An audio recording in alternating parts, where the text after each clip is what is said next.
মেহেরপুর মুজিবনগর ও মেহেরপুর চুয়াডাঙ্গা সড়কের দুই পাশে সারি সারি নানা জাতের গাছ। গাছগুলোর বয়স 15 থেকে 20 বছর। কর্তৃপক্ষ সড়ক দুটির প্রস্থ বাড়ানোর উদ্যোগ নেওয়ায় কেটে ফেলতে হচ্ছে প্রায় 1,500 গাছ। পরিবেশ রক্ষাকারী গাছগুলো কাটার উদ্যোগে ক্ষোভ জানিয়েছেন স্থানীয় বাসিন্দারা। আমরা তো রোদে থাকতে পারছি না, একটা গাছ গোছালি নাই, গাছ গোছালি লাগিয়ে বড় গাছ কাটুক। এখানে একটু বিশ্রাম নিয়েছি, পানি খাইছি, গাছ কেটে ফেললে আমরা থাকবো কোথায়? গাছগুলা থাকলে পারে পরিবেশের জন্য খুব ভালো হয়। গাছ কাটতে হলে কিন্তু দেখা যাচ্ছে সাইডে গাছ লাগানো অবশ্যই দরকার।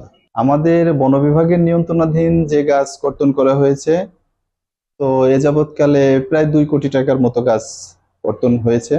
আর এভাবে ঢালাও বৃক্ষ নিধনের ফলে পরিবেশের ভারসাম্য নষ্ট হচ্ছে দাবি করে গাছগুলো কাটার আগে নতুন গাছ লাগানোর আহ্বান জানান এই পরিবেশবিদ। মুজিবনগর সড়ক এবং মেহেরপুর সড়কে অনেক গাছ আছে, সেগুলি হয়তো কাটা হচ্ছে, সেক্ষেত্রে পরিবেশের উপর অবশ্যই বিরূপ প্রভাব পড়ছে।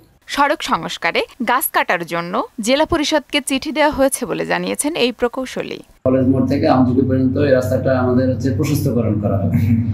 প্রশস্তকরণের জন্য রাস্তার দুই পাশে যে গাছগুলো আছে সেগুলা গাছ অবশ্যই অপসারণ করতে হবে। রাস্তার মূলত হচ্ছে রাস্তার গাছ, আমরা গাছ আর গাছের ডাল এগুলা আসলে কাটার জন্য আমরা একটা উদ্যোগ নিয়েছি। আর প্রয়োজন ছাড়া কোনো গাছ কাটা হবে না বলে আশ্বাস দিলেন জেলা পরিষদ চেয়ারম্যান।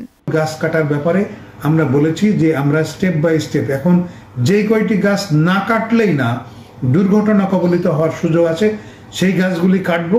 আর মেহেরপুর টু আমজুবি গাছ কাটতে হবে, এটার ব্যাপারে আমরা প্রক্রিয়া চালাচ্ছি। সড়কের কাজ শেষে নতুন করে গাছ লাগানো হবে বলেও জানান তিনি। আফরিন পপি, মোহনা সংবাদ।